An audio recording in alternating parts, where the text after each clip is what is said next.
नमस्कार, आप देख रहे हैं प्रदेश का नंबर 1 और सबसे भरोसेमंद news channel India news Haryana और मैं हूं आपके साथ आयुष चित्रांश। अगले साल होने वाले लोकसभा और हरियाणा विधानसभा चुनाव के लिए अब ज्यादा समय नहीं बचा है, लिहाजा सभी राजनीतिक दल अपने अपने तरीके से अपनी तैयारियों में लग गए हैं। कांग्रेस सभी हलकों में यात्रा निकालने की तैयारी में है, तो इनेलो नेता अभय चौटाला पहले से ही परिवर्तन पदयात्रा पूरी कर चुके हैं। आम आदमी पार्टी लगातार संगठन को विस्तार देने में जुटी है, तो जेजेपी और बीजेपी के भी कार्यक्रम लगातार चल रहे हैं। अब पंचकुला में बीजेपी की प्रदेश स्तरीय एक बड़ी बैठक हुई, जिसमें विकसित भारत संकल्प यात्रा को लेकर के रणनीति बनी। प्रदेश भर में ये यात्राएं आपको बता दें कि जाएंगी। 5 से 6 हजार कार्यक्रम होंगे। सरकारी योजनाओं के बारे में लोगों को बताया जाएगा, तो इसमें लाभार्थियों के रजिस्ट्रेशन भी होंगे। विकसित भारत संकल्प यात्रा जनता के अंदर बहुत बड़ा अभियान लेने की योजना केंद्र सरकार ने, प्रधानमंत्री जी ने बनाई, हमारे पास भेजी है। उसमें गांव-गांव में रथ यात्रा ये जाएगी। जहां रथ पहुंचेगा वहां विभिन्न प्रकार के कार्यक्रम होंगे। साथ ही एजुकेशनल इंस्टीट्यूशन में भी कार्यक्रम होंगे। जो लोग ऐसे हैं, बुद्धिजीवी लोग जिनको कहते हैं इंटेलिजेंसिया, उनके सेमिनार होंगे, ताकि एक वातावरण ऐसा बन सके कि हमको अपने देश को आगे बढ़ाना है, तो जनता उसमें सहभागी बने। इसके अंदर हरियाणा में हमने सोचा है कि 26 जनवरी तक ये कार्यक्रम चलेगा। तो मान लो 5 दिसंबर के आसपास एक डेट ऐसे हमने रफ आइडिया उसका बनाया है। बाकी 2 दिन में हम उसकी पूरी प्रारूप बना लेंगे, लेकिन लगभग ये 25 दिन, इस महीने के 25 दिन जनवरी महीने के, तो ये 50 दिन का एक बड़ा कार्यक्रम हम हरियाणा में ऐसा विचार करते हैं कि 5000 से लेकर के 7000 तक ऐसे कार्यक्रम होंगे। 6200 पंचायतें हैं, 3000 के लगभग वार्ड हैं। वार्डों में क्लस्टर वार्ड के अंदर ये कार्यक्रम होंगे, 2-3 वार्ड का मिला करके। तो कुल मैक्सिमम तो 7000 हो सकते हैं, लेकिन न्यूनतम 5000 जरूर करेंगे 50 दिन में, कि 100 कार्यक्रम की एवरेज हर दिन आ जाए। इसमें पूरा हमारा जो स्ट्रक्चर है, इंफ्रास्ट्रक्चर, जितने हमारे लोग हैं, हमारे सरकार के साथ जुड़े हुए कर्मचारी, अधिकारी, नेता, जनता और जो बुद्धिजीवी लोग, अधिकांश लोगों को इसका जोड़ने की हमारी योजना है। विकसित भारत संकल्प यात्रा जनता के अंदर बहुत बड़ा अभियान लेने की योजना केंद्र सरकार ने, प्रधानमंत्री जी ने बनाई, हमारे पास भेजी है। उसमें गांव-गांव में रथ यात्रा ये जाएगी। जहां रथ पहुंचेगा वहां विभिन्न प्रकार के कार्यक्रम होंगे। साथ ही एजुकेशनल इंस्टीट्यूशन में भी कार्यक्रम होंगे। जो लोग ऐसे हैं, बुद्धिजीवी लोग जिनको कहते हैं इंटेलिजेंसिया, उनके सेमिनार होंगे, ताकि एक वातावरण ऐसा बन सके कि हमको अपने देश को आगे बढ़ाना है, तो जनता उसमें सहभागी बने।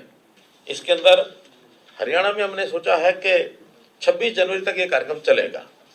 तो मान लो 5 दिसंबर के आसपास एक डेट ऐसे हमने रफ आइडिया उसका बनाया है। बाकी 2 दिन में हम उसकी पूरी प्रारूप बना लेंगे, लेकिन लगभग ये 25 दिन, इस महीने के 25 दिन जनवरी महीने के, तो ये 50 दिन का एक बड़ा कार्यक्रम हम हरियाणा में ऐसा विचार करते हैं कि 5000 से लेकर के 7000 तक ऐसे कार्यक्रम होंगे। 6200 पंचायतें हैं, 3000 के लगभग वार्ड हैं। वार्डों में क्लस्टर वार्ड के अंदर ये कार्यक्रम होंगे, 2-3 वार्ड का मिला करके। तो कुल मैक्सिमम तो 7000 हो सकते हैं, लेकिन न्यूनतम 5000 जरूर करेंगे 50 दिन में, कि 100 कार्यक्रम की एवरेज हर दिन आ जाए। इसमें पूरा हमारा जो स्ट्रक्चर है, इंफ्रास्ट्रक्चर, जितने हमारे लोग हैं, हमारे सरकार के साथ जुड़े हुए कर्मचारी, अधिकारी, नेता, जनता और जो बुद्धिजीवी लोग, अधिकांश लोगों को इसका जोड़ने की हमारी योजना है। विकसित भारत संकल्प यात्रा जनता के अंदर बहुत बड़ा अभियान लेने की योजना केंद्र सरकार ने, प्रधानमंत्री जी ने बनाई, हमारे पास भेजी है। उसमें गांव-गांव में रथ यात्रा नरेंद्र मोदी जी के नेतृत्व में 9.5 वर्षों में जितनी भी योजनाएं हैं और जिन योजनाओं का लाभ नीचे तक जा रहा है, और उसी कड़ी के अंदर मनोहर लाल जी के नेतृत्व वाली सरकार में 9 वर्षों में जो योजनाएं बनी हैं, जो अंतिम व्यक्ति तक जो लाभ पहुंचा है अंत्योदय की भावना से, इस यात्रा का मकसद गांव-गांव के अंदर जाकर के इस यात्रा के माध्यम से कि जो हमारे लाभार्थी हैं उनसे बात करना, या कोई छूट गया है उसकी एप्लीकेशन लेना, मेरा मकसद ये है कि हम पार्टी को मजबूत करें, पूरे प्रदेश में पार्टी को मजबूत करें। और पहली चुनौती है लोकसभा चुनाव। लोकसभा चुनाव के लिए मैं आप लोगों के सामने फिर ये बात कहना चाहूँगी कि मेरी प्लान है कि हम 90 के 90 हलकों में मैं यात्रा करूँगी। शीघ्र जैसे ही मैं फ्री हो जाती हूँ छत्तीसगढ़ के चुनाव से, मैं पूरे 10 लोकसभा चुनावों में दौरा करूँगी, यात्रा करूँगी। तो कुल मिलाकर के अब आप देख रहे हैं कि समय चुनावों के लिहाज से ज्यादा नहीं है, क्योंकि 2024 में लोकसभा के भी चुनाव होने हैं और उसके बाद आप देखेंगे कि हरियाणा में विधानसभा के भी चुनाव होंगे। इसलिए प्रदेश के अंदर जो भी पार्टियां हैं आप देख रहे हैं अपनी अपनी तैयारियों में लगी हैं और सभी पार्टियां किस तरह से इस तैयारी को कर रही हैं ये बातें अभी आपने सुनी हैं। लेकिन इन तैयारियों से जनता कितनी जुड़ेगी और ये जो यात्राएं निकलेंगी, ये जो रैलीज होंगी या ये जो कार्यक्रम है वो जनता को कितना कनेक्ट कर पा रहे हैं, आज इसी पर चर्चा करते हैं। सभी मेहमान मेरे साथ जुड़ गए, पहले उनका परिचय आपके साथ करवाते हैं। प्रोफेसर विधु रावल जी हमारे साथ जुड़े हुए हैं, भारतीय जनता पार्टी के प्रवक्ता हैं। विधु रावल जी बहुत स्वागत है आपका चर्चा में। सुमित गौड़ जी हमारे साथ जुड़े हुए हैं, कांग्रेस पार्टी के प्रवक्ता हैं। सुमित गौड़ जी आपका भी स्वागत है। ओंकार सिंह जी हमारे साथ जुड़े हुए हैं, इंडियन नेशनल लोकदल के प्रवक्ता हैं। ओंकार सिंह जी आपका भी स्वागत। और सुखबीर तंवर जी हमारे साथ जुड़े हुए हैं, आम आदमी पार्टी के प्रवक्ता हैं। सुखबीर तंवर जी आपका भी स्वागत है। विधु रावल जी आपसे चर्चा की शुरुआत करते हैं। आज तो प्रदेश स्तरीय एक बड़ी बैठक भी थी जिसमें आप लोगों ने आज चर्चा करी कि किस तरीके से आप लोग जो यात्राएं निकालने वाले हैं उसका रोड मैप क्या रहेगा, और भी 2024 उसके सेंटर में था कहीं ना कहीं। लेकिन ये जो आप लोग यात्राएं निकाल रहे हैं या ये जो कार्यक्रम हैं, इससे जनता को किस तरह से कनेक्ट कर पाएंगे और इससे क्या लाभ होगा, ये मैं आज आपसे समझना चाह रहा हूं। विधु रावल जी। आयुष जी आपको नमस्कार और आपके माध्यम से इंडिया न्यूज हरियाणा देख रहे सभी दर्शकों को नमस्कार।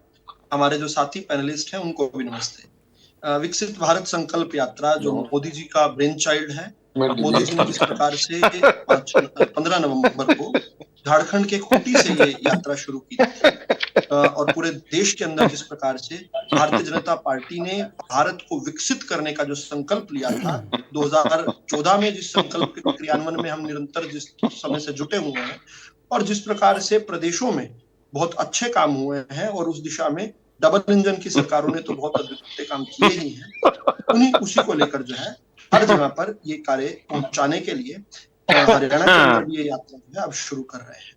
देखिए, हम जानते हैं कि मनोहर लाल जी की सरकार का पहले दिन से ही जो लक्ष्य रहा है वो अंत्योदय का रहा है, यानी पंक्ति में खड़े अंतिम व्यक्ति का उदय होगा तो पूरे पंक्ति का उदय होगा।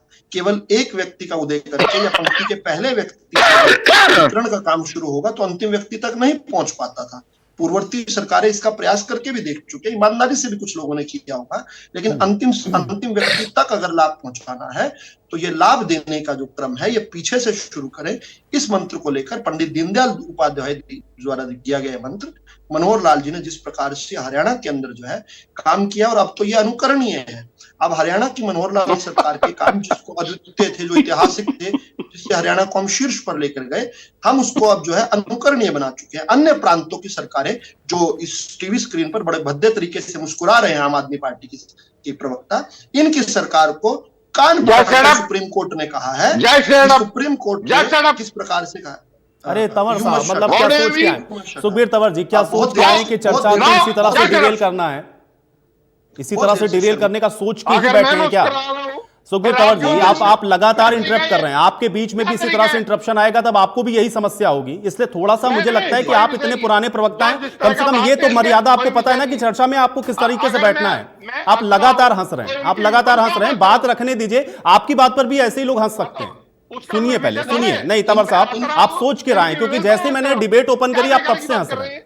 सुनिए पहले, आप सुनिए विधु रावल जी। चलिए, देखिए, जनता इन पर हंस रही है और बहुत अच्छे से हंस रही है, और अब तो सुप्रीम कोर्ट ऑफ इंडिया ने, देश के सर्वोच्च न्यायालय ने भी इनको सीख दी है। सीखे ना सीखे इनकी इच्छा है। उन्होंने भी कहा है कि मनोहर लाल जी की हरियाणा की सरकार से सीखो, पंजाब की सरकार सीखी, अभी पिछले दिन में ये जजमेंट आई है। तो मैं जो बात कहता हूं, लगातार डिबेट्स में कहता हूं कि हमारे जो मनोहर लाल जी की सरकार के कार्यों का अनुसरण और अनुकरण किया जाता है और बहुत सारी विपक्षी सरकारों ने किया है। राजस्थान की कांग्रेस की सरकार ने हमारी नहीं, लेकिन रावल जी, मैं ये समझना चाह रहा हूं, ये विकसित भारत संकल्प यात्रा से हरियाणा का क्या कनेक्शन है? मैं ये थोड़ा समझना चाह रहा हूं, दर्शकों को भी जरा बताएं, इससे क्या हासिल हो रहा है? देखिए, मैं ये मानता हूं कि देश को विकसित करने के लिए हर व्यक्ति को, देश के हर व्यक्ति को जुड़ना पड़ेगा।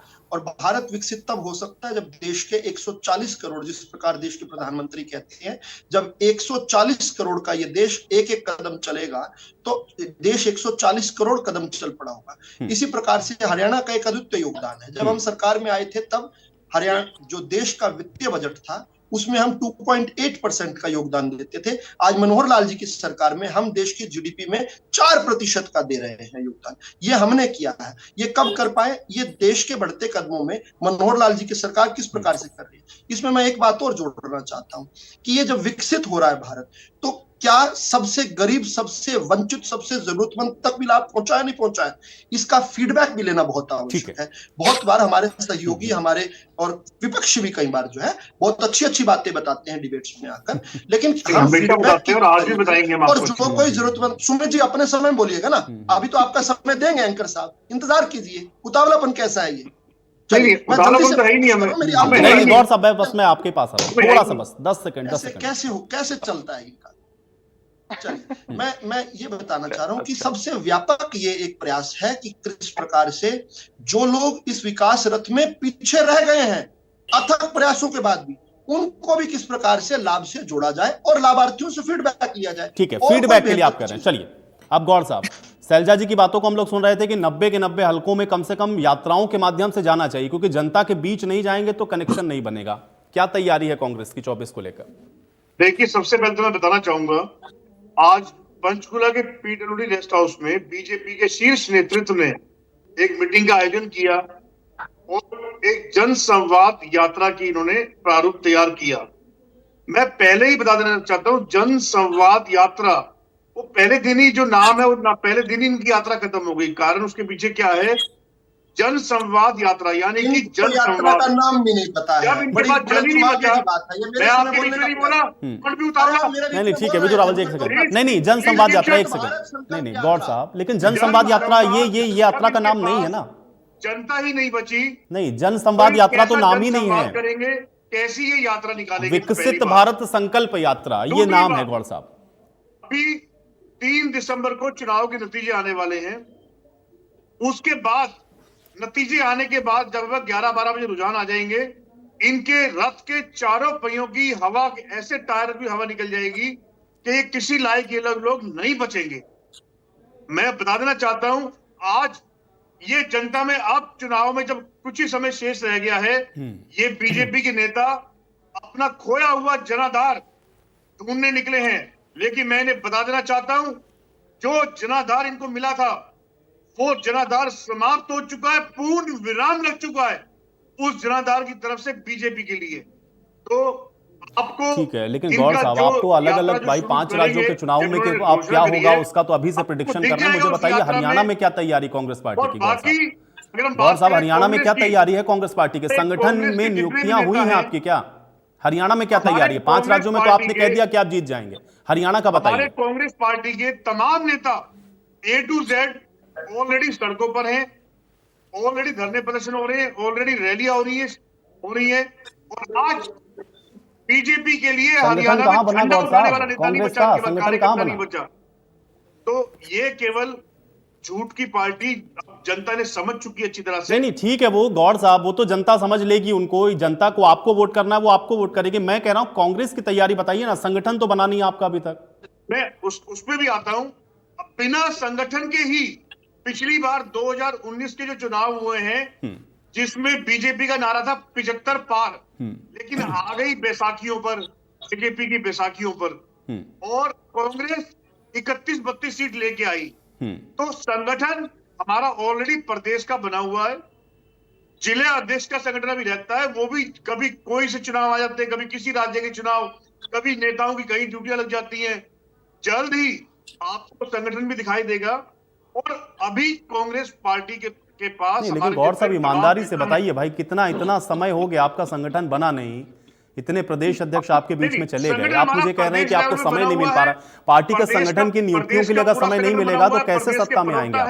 पैनलिस्ट हैं, महासचिव, सचिव सब हैं, केवल जिलाध्यक्ष रहता है। तो उसकी चिंता इन बीजेपी वालों को नहीं करनी चाहिए।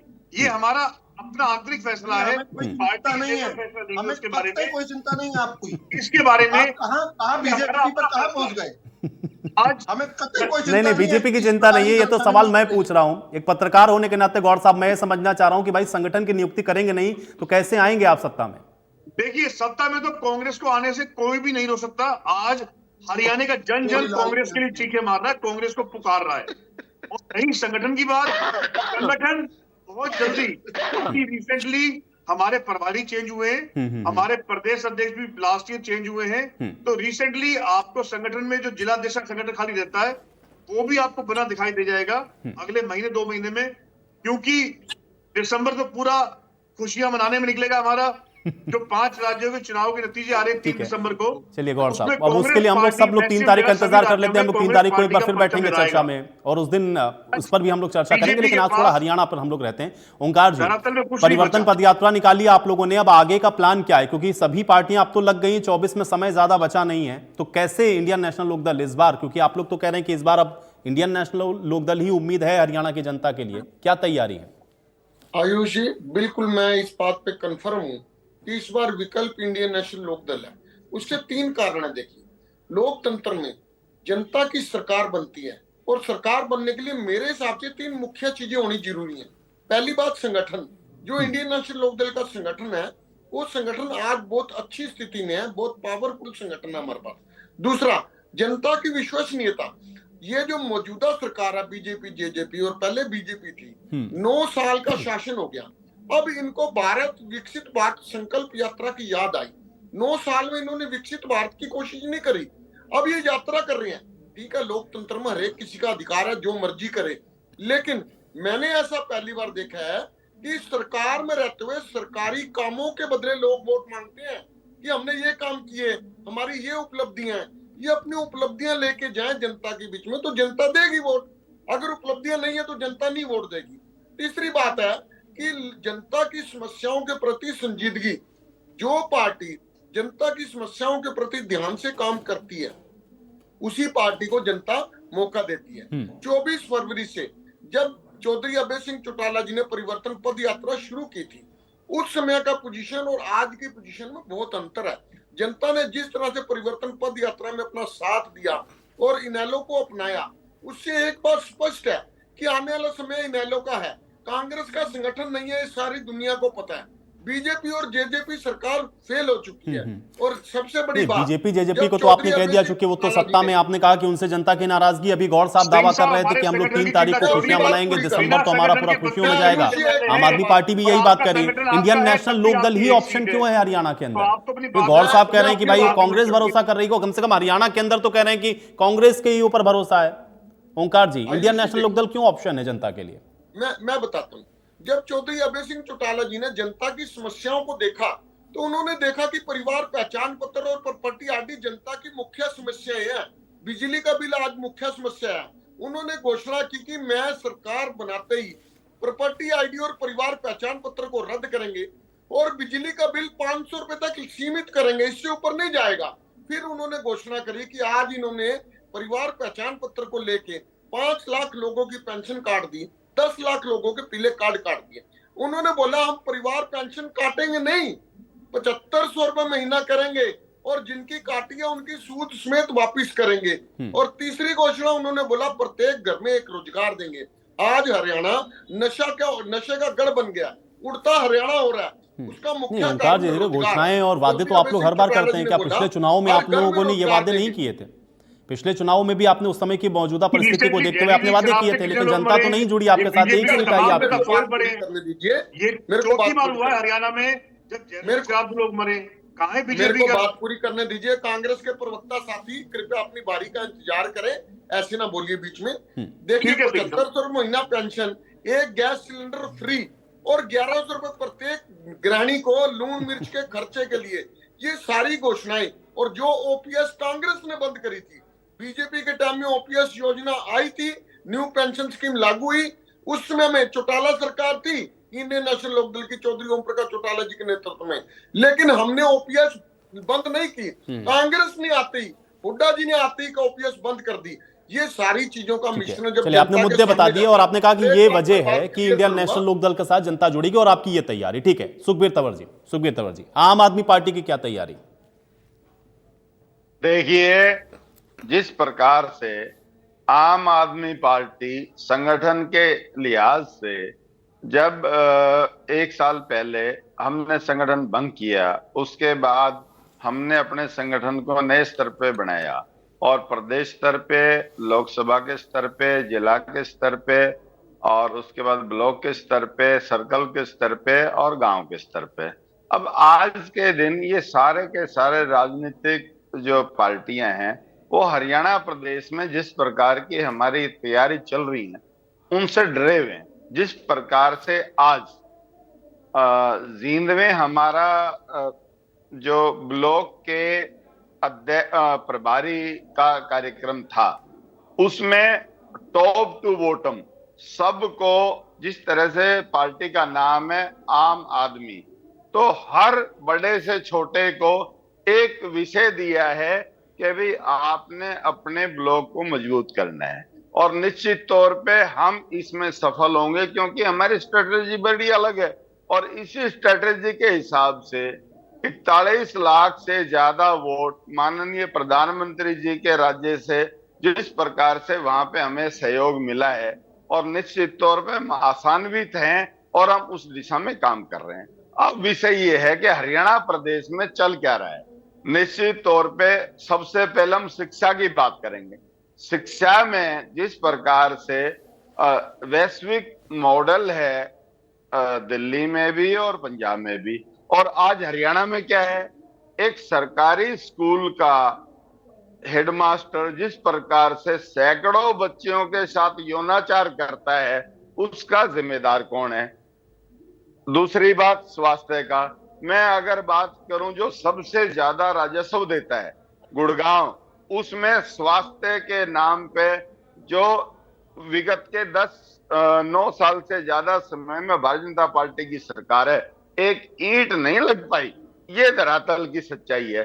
इसके अलावा बिजली की अगर हम बात करें, बिजली में दिल्ली में और पंजाब में बिल्कुल फ्री बिजली है और हरियाणा में सबसे ज्यादा है। और पानी की भी बात करें, नल जल योजना का बहुत बड़ा ये बात करते हैं। मैं आपको बताता हूं, गुड़गांव में ही आप अपनी टीम भेज दें अगर कहीं नल से जल आ रहा हो। इसके अलावा पूरे प्रदेश की सड़कों के जो हालात हैं, जिस प्रकार से जर्जर सड़कें और जिस प्रकार से तो इसमें अलग क्या है? मौत हो रही है। सुखबीर तंवर जी, क्यों गौड़ साहब भी तो यही बातें बता रहे थे, ओंकार जी ने भी यही बातें बताई, इसमें अलग क्या है? सड़क, बिजली, पानी, सुरक्षा, शिक्षा, स्वास्थ्य, यही तो मुद्दे हैं प्रदेश के। इसमें आपकी पार्टी का अलग क्या है? भाई भूपेंद्र हुड्डा के नाम पे अगर जाएंगे और कहेंगे कि हम सड़क, बिजली, पानी ये सारी चीजें देंगे, तो वो क्यों नहीं कहेंगे उनको वोट मिले? या वो अभय चौटाला के नाम पर कहेंगे कि हमको वोट दीजिए, तो उधर क्यों वोट नहीं मिले? सुखबीर तंवर जी, आपका इसमें अलग क्या है? अलग जो है वो आप सुनिए। जिस प्रकार से विगत के 9 साल में डीएपी बुआई के वक्त और यूरिया में निश्चित तौर पे जिस प्रकार की कालाबाजारी है, वो काम किसका है? सरकार का है। सरकार निश्चित तौर पे विफल रही है। चलो मैं इन बातों को भूल भी जाऊं, आपके हिसाब से छोड़ दूं इनको। परिवार पहचान पत्र में 5 लाख से ज्यादा पेंशन कार्ड देना, 10 लाख से ज्यादा राशन कार्ड काट देना, भाई ये कौन सा काम है? इसके अलावा मैं अगर बात करूं, जिस प्रकार से प्रॉपर्टी आईडी का विषय रहा, उसमें 90% से ज्यादा जिस प्रकार से त्रुटियां आई और उसमें 58 करोड़ से ज्यादा। नहीं, ठीक है, यही तो मैं जान रहा हूं ना, यही तो मुद्दे हैं। लेकिन इसमें आम आदमी पार्टी ऑप्शन क्यों है हरियाणा की जनता के लिए? ये तो मुद्दे आपने बता दिए, इसमें अलग क्या बताया? गौड़ साहब भी यही मुद्दे बताएंगे, ओंकार जी ने भी यही मुद्दे बताए। आम आदमी पार्टी के साथ ही जनता क्यों खड़ी होगी प्रदेश के अंदर?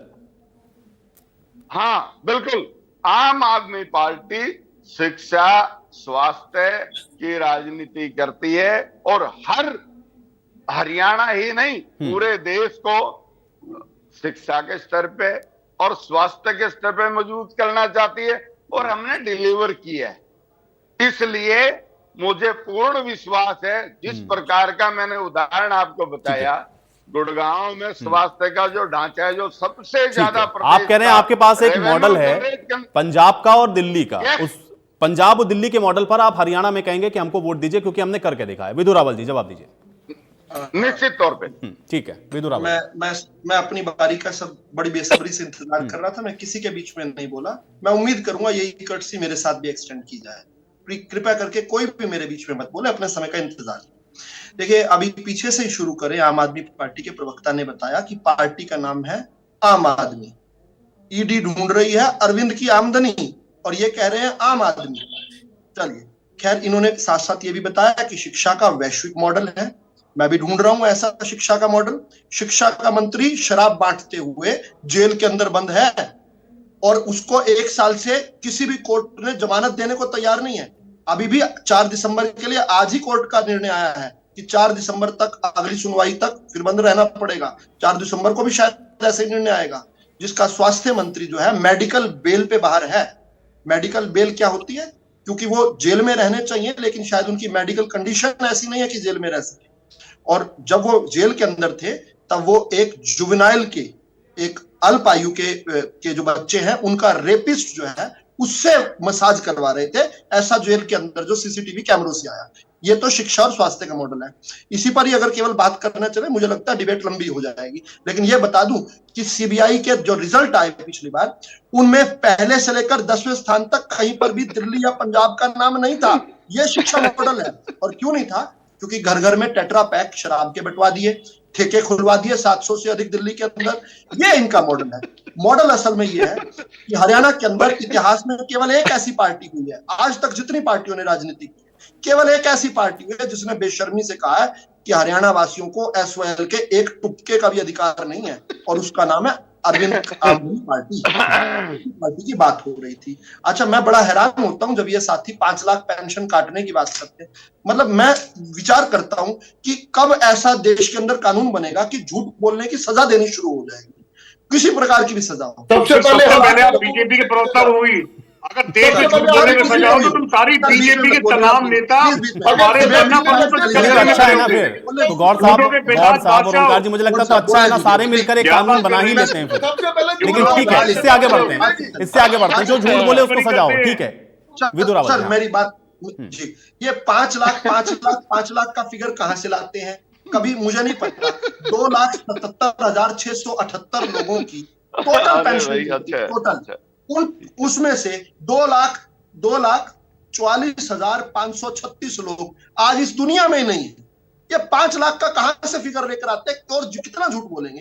टोटल जो मैंने बताई आपको संख्या, और जो बाकी हैं वो इनकम टैक्स पे ही हैं, जो खुद अपने आप कह रहा है कि भाई मेरी इतनी इनकम है और उस पर टैक्स दे रहा है, उसकी भी उसको जोड़ रहे हैं। मतलब हद यह है कहीं झूठ बोलने की। इससे आगे चलते हैं डिलीवर की बात। ये मुझे लगता है आम आदमी पार्टी पर इससे ज्यादा नहीं समय खर्च करना चाहिए।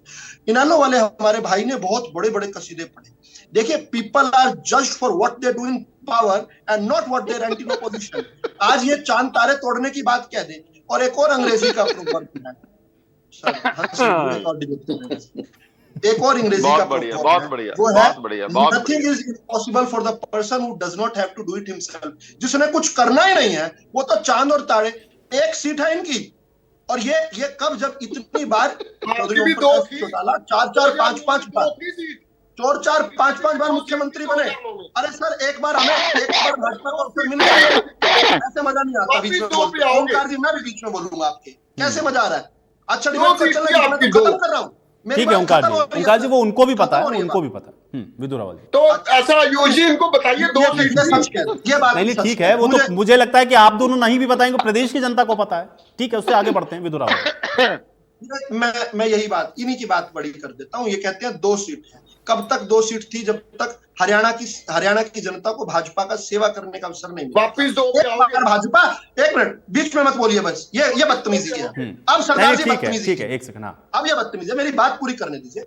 आपको, हमें 2014 में 47 सीटें मिली थी। अगली बार चुनाव लड़ने का 3.5% वोट बढ़ गया। आपको 2000 में 46 सीटें मिली। अगली बार चुनाव लड़ने गए, 9 सीटों पर रह गए, सिंगल डिजिट में। और उसके बाद से लगातार 4-4 चुनाव आपको मुंह की खानी पड़ रही है। पिछले चुनाव में 4-4 बार से सत्ता से बाहर हो, फिर भी जनता आप पर विश्वास करने को तैयार है। जल्दी से मैं कांग्रेस वाले भाई के बता दूं, कांग्रेस वाले भाई को ये भी जो है, पहले तो यात्रा का नाम नहीं ढंग से ले पा रहे थे, फिर उनको ये नहीं पता था कि सीटें 31 आई या 32 आई। लेकिन साहब आप भी जनता के बीच में गए थे, हम 75 पार का नारा लेकर गए थे। आपने भी ये तो नहीं कहा था कि हमारी सरकार नहीं बन रही, आपने भी कोई दावा किया होगा। क्या आपका दावा पूरा हुआ था? इतिहास में केवल मनोहर लाल जी की सरकार ऐसी सरकार है जो सत्ता रहते जनता के बीच में गई और अपना वोट परसेंट बढ़ाया। 1966 तक ऐसी कोई सत्ता की मुझे इतना बता दीजिए विदु रावल जी, उसके पिटारे जी, 9 साल में बेरोजगारी बढ़ी है नहीं बढ़ी? मुझे भी बोलना 9 साल में क्राइम बढ़ा है नहीं बढ़ा? 9 साल में महंगाई बढ़ी है नहीं बढ़ी? कोई भी सरकार तो गैस का सिलेंडर 2014 तक 500 रुपए का मिलता था, वो आज 1000 रुपए का मिलता है कि नहीं मिलता? जो पेट्रोल डीजल ठीक है गौर साहब, ठीक है, ये तो बढ़िया है ना, ये तो मुद्दे हैं ना आपके लिए, ये तो मुद्दे हैं कि नहीं है। इसको ये कैसे डिफेंड करेंगे, ये तो इनको देखना ना जो सत्ता में। ठीक है, एक सेकंड गौर साहब। जाति व धर्मों के नाम पे लोगों को बांटा, हमारे ठीक है गौर साहब, मैं आ रहा हूँ, गौ माता के नाम पे। गौर साहब आ रहा हूँ अपने समय में, अपने समय में गौर साहब मैं आ रहा हूँ, एक सेकंड अभी कंप्लीट हो जाने दीजिए, एक सेकंड विदु रावल जी कंप्लीट करें। क्योंकि हमने, मनोहर लाल जी ने एक चमत्कार किया, गरीब को हरियाणा के अंदर अधिकार दिलवाया। बहुत सारे अधिकारी उसमें वंचित था। गरीब को पर्ची और खर्ची के बिना जो है, गरीब को क्या, किसी भी व्यक्ति को जो है नौकरी का अधिकार नहीं था हरियाणा में। फरीदाबाद में 500 करोड़ का नगर निगम में घोटाला हुआ है, तो आपके स्वयं मुख्यमंत्री ने ग्रीवेंस कमेटी की मीटिंग में एक्सेप्ट किया। फरीदाबाद नगर निगम में मेरे राज में घोटाले क्या मुख्यमंत्री है? ऐसे मुख्यमंत्री को इस्तीफा देना चाहिए। और ये तो स्वीकार भी कर रहे हैं करप्शन का, उसमें कंट्रोल भी नहीं कर पा रहे। जो उसमें बिग प्लेयर से हम खुले घूम रहे हैं। और क्या बात करते हैं आप? अमित घोष जो है मेरे समय में बोलकर अपना समय खराब करने वाले हैं। अपना इन्होंने मुझे न्योता दे दिया कि अब इनके नहीं, बिल्कुल न्योता दे दिया। ओपन चैलेंज, आप जाइए मुझे बताइए, 2 साल में भ्रष्टाचार बढ़ा नहीं बढ़ा? 9 साल में महंगाई बढ़ी नहीं बढ़ी? 9 साल में क्राइम बढ़ा नहीं बढ़ा? अगर ये विदु रावल जी नहीं बताएंगे तो आप ये जनता के बीच में लेकर जाइए, ये तो जनता बताएगी ना कि आप जो कह रहे हैं वो वाकई में हुआ या नहीं हुआ। जनता ने तो बता ही दिया, उनको पूर्ण बहुमत थोड़ी ना दिया। तो फिर यहाँ पर चर्चा में मुद्दे पर थोड़ा सा रह जाते हैं। आपने जो अपनी बातें कही उसका जवाब ले लेते हैं, आप अपनी बात रख लीजिएगा, बाकी जनता के बीच में जाइएगा, पूछिएगा कि 9 साल में क्या हुआ, जनता जवाब दे देगी। 2019 में क्या हुआ था? जनता ने आपको धूल चटाई, इसलिए चटाई आपके जो कुकृत्य थे, जिस प्रकार वाड्रा को आपने हरियाणा के जमीन, हरियाणा के किसान की जमीन को लूटने दिया, जिस प्रकार से 2-2 रुपए के चेक दिया करते थे, जिस प्रकार से नौकरियों में भेदभाव था आपके समय। नहीं तो ठीक है, वही यही तो खूबसूरती है ना हमारे लोकतंत्र की, कि हर 5 साल के बाद आप सबको जनता के बीच में जाना है, जनता फैसला कर देती है कि कौन सही है और कौन गलत है। ठीक है गौर साहब, लेकिन मुझे बताइए कि अगर आप ये कहते हैं कि इस बार ये मुद्दे हैं, आप महंगाई को, आप बेरोजगारी को, या 9 साल में इन्होंने क्या किया, इसको लेकर के जनता के बीच में जाएंगे, तो मुझे ये बताइए, पिछली बार भी तो आप लोगों ने यही सारे मुद्दे उठाए थे ना, आपको फिर भी नहीं मिला मैंडेट, तो आपको भी हरियाणा की जनता ने नहीं दिया था ना गौर साहब। इस बार क्या हो गया? इस बार ऐसा क्या हुआ है कि आपको लग रहा है कि नहीं, इस बार आप पूर्ण बहुमत की सरकार बनाएंगे प्रदेश के अंदर? गौर साहब एक सेकंड, विदु रावल जी एक सेकंड, गौर साहब गुड़गांव की जनता, अरे गौर साहब बच्चों के दम घुट रहे हैं। ठीक है गौर साहब मुझे ये बताइए, अरे गौर साहब मुझे बताइए, जब आप लोग पिछली बार चुनाव में गए थे तो आपने पिछली बार भी तो जो सरकार की नाकामियां थी, जो ये कर नहीं पाए, उसको जनता के बीच में रखा था ना।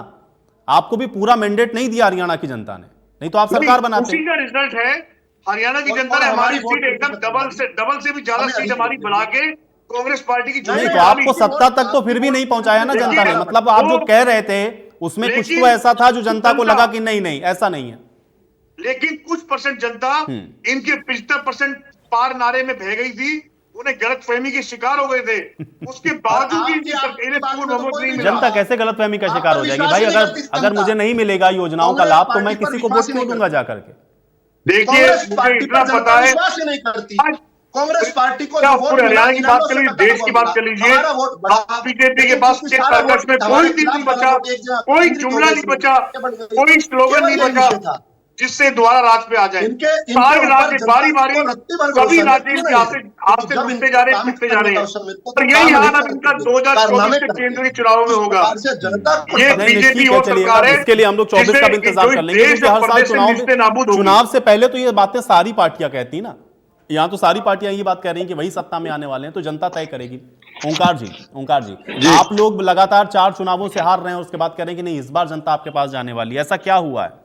इस बार इनके शून्य नहीं टूटेगी, 1 से 0 पर की यात्रा कर रहे हैं परिवर्तन वाली। मेरे पास पूरी रिपोर्ट है इनकी परिवर्तन यात्रा की। एक बस से उतरते हैं, दूसरी बस में भरते हैं और वह तीसरी बस तक पहुंचती नहीं है। ओंकार जी, दो आयुष जी मैं बोलूं, हाँ ओंकार जी आप बोले थे आयुष सर। जी, 2019 में क्या परिस्थितियां हुई है पूरा प्रदेश जानता है।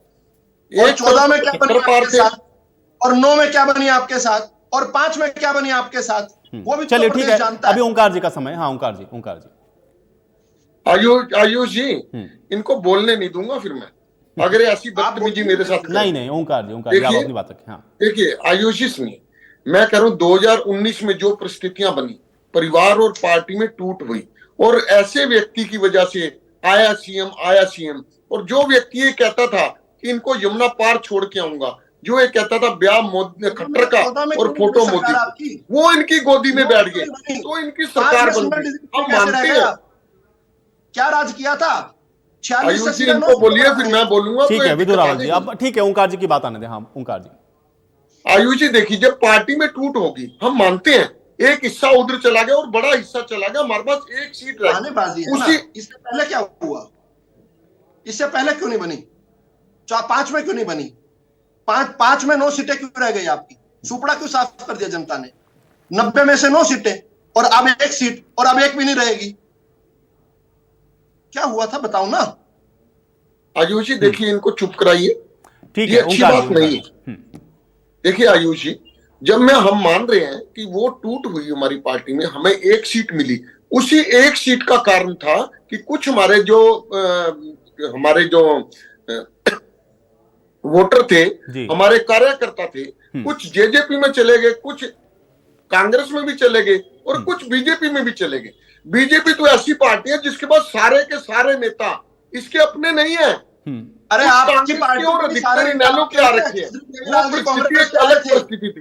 विदुर रावल जी बोलना, तुम्हारे को बोलने दे दूंगा तो बताना मेरे को। नहीं आप बदतमीज इंसान हो जिसको कुछ नहीं, प्रोफेसर तुमने वैसे ही लगा रखा नाम के आगे। आप रट्टा मैं मार तुम्हारे को बताऊंगा कैसे बोलते हैं। आज जनता, हरियाणा की जनता, महंगाई, बेरोजगारी, भ्रष्टाचार, अपराध और पेपर लीक, इन 5 मामलों में नंबर 15,000 रोजगार नहीं दिया। महंगाई, बेरोजगारी, भ्रष्टाचार, अपराध और पेपर लीक। जितने पेपर इन्होंने लिए सारे के सारे पेपर लीक हुए, एक भी पेपर इनका सिरे नहीं चढ़ा। और घोटाले, शराब घोटाला, रजिस्ट्री घोटाला, धान घोटाला, घोटाले इनके टाइम में हुए, एक भी घोटाले की रिपोर्ट नहीं आई। अगर इन्होंने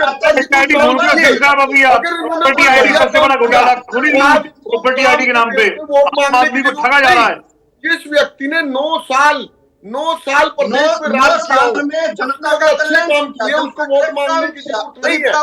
ये विदुर रावल को पता लगेगा आपने क्या किया कि आपके पीछे जिसकी फोटो। ठीक है विदुर रावल जी, अभी 1 सेकंड, अब विदुर रावल जी भाई बोलने दें, ओंकार जी की बात को आने दें कम से कम। विदुर रावल जी 1 सेकंड। हाँ ओंकार जी देखिए आयुष जी, मैं कह रहा हूं 2 सीट थी इनकी, तब इनको भी सोचना चाहिए। ठीक है, जनता ने 2019 में